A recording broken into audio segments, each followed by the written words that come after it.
Oke, Bang. Ini lagi perbincangan soal video Paula percakapan antara Mbak Imbong menyebar ke publiknya. Abang melihatnya gimana, Bang? Video percakapan antara Paula dan Mbak Imbong tersebar ke publik. Ini apakah bisa disebut sebagai pencemaran nama baik begitu kan atau bukan?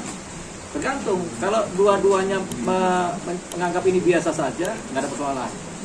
Jadi kalau Mbak Imbong maupun si Paula merasa tidak keberatan percakapan tersebar, itu berarti nggak ada persoalan. Tapi kalau salah satu merasa keberatan, ini baru persoalan. Nah, persoalannya tinggal apakah ini persoalan publik semata atau ini menjadi persoalan pidana. Tergantung lagi. Kalau si yang keberatan ini melaporkan ke kepolisian, terjadi pencemaran nama baik karena privatisasi terbuka ke publik mengenai kemudian yang bisa diduga mencemarkan salah satu pihak ini, dia lapor polisi, baru ini menjadi persoalan hukum. Oke, Bang, ini kan pertanyaan kan soal keputusan kemarin itu dengan kata perselingkuhan, aib, dan juga ada istri yang durhaka. Dan poin itu kan kata aib masuk, Bang, dengan video yang baru itu, gimana, Bang? Ya, kalau kemudian kita bisa timbang-timbang secara umum ya, sebenarnya ini agak mencemarkan si Paula kan, begitu. Tapi kalau Paula nggak melaporkan kan berarti bukan menjadi persoalan hukum, karena ini kan delik aduan. Si Paula yang melaporkan, kalau dia nggak melaporkan bukan persoalan hukum. Tapi kalau dia melaporkan ini menjadi ranah pidana dan keberatan, ini menjadi persoalan hukum. Tapi kalau dia laporannya ke Dewan Pers, ini menjadi persoalan pers di mana ada hak jawab, begitu. Jadi ada persoalan hukum, ada persoalan publisistik dunia pers, gitu. Undang-undang pers kan, ada undang-undang hukum yang sifatnya pidana dan pers. Nah, sekarang kita lihat Paula melaporkan kemana ini? Oh, dia melaporkan ke Dewan Pers.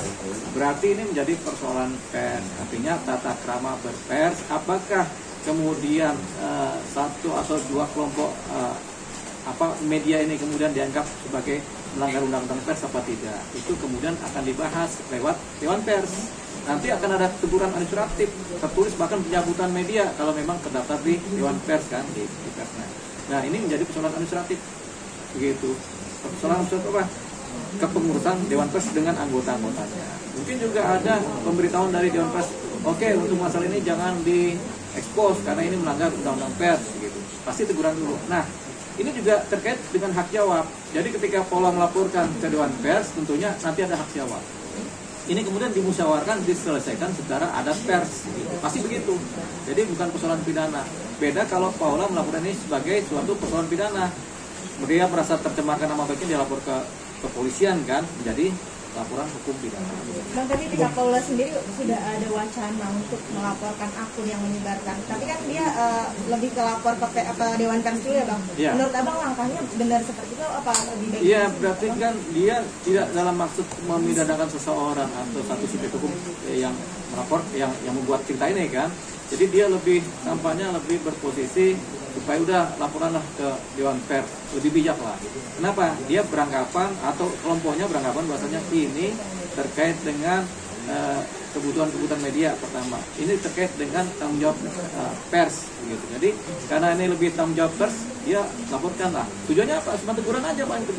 Tujuannya si Paula ini supaya ditegur ini media ini. Beda kalau dia lapor ke, atau dia wacana, saya lapor ke polisi nih, berarti udah ada niat untuk mempidanakan seseorang karena mempermalukan kan begitu. Atau siapa yang melakukan ini kemudian dipidanakan.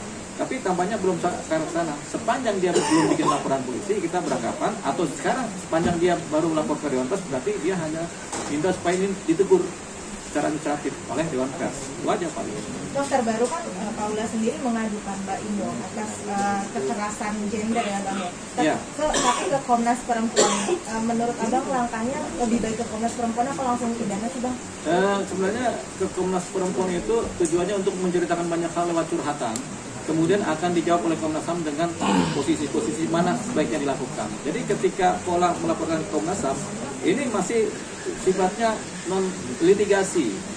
Ini sifatnya masih bukan posisi hukum, masih sifatnya curhat dan minta tanggapan. Karena sepanjang masanya Komnas Perempuan ini hanya untuk memberikan masukan-masukan kepada orang yang menjadi korban, mendampingi, melindungi, dan memberikan cerita tentang hak-hak seorang wanita. Tapi kemudian kalau jadi ini masalah hukum, pasti Komnas HAM kalau melihat ini memang ada posisi hukum pidananya, dia akan menyarankan supaya seorang Paula melaporkan ke kepolisian. Dalam artinya berarti baru konsultasi ya kalau ke Komnas Perempuan istilahnya gitu. Bukan konsultasi juga, konsultasi pertama iya, kemudian ya, memberikan cerita juga iya, kemudian mendapatkan masukan-masukan dari Komnas Perempuan. Apa sih langkah terbaik yang harus dilakukan oleh saya sebagai pelapor seorang wanita kan gitu kan.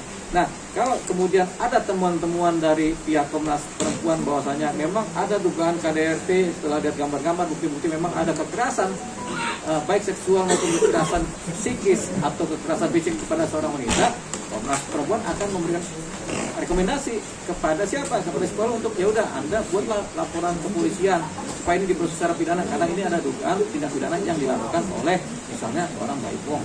Sedangkan Paula sendiri sudah punya bukti dan dia datang ke Komnas juga bawa bukti dong. Tapi dia lebih milih ke Komnas. Ada kemungkinan nggak sih kalau Paula sebenarnya masih nggak tega sama Mbak Im kalau mempolisikan mantan suaminya kan?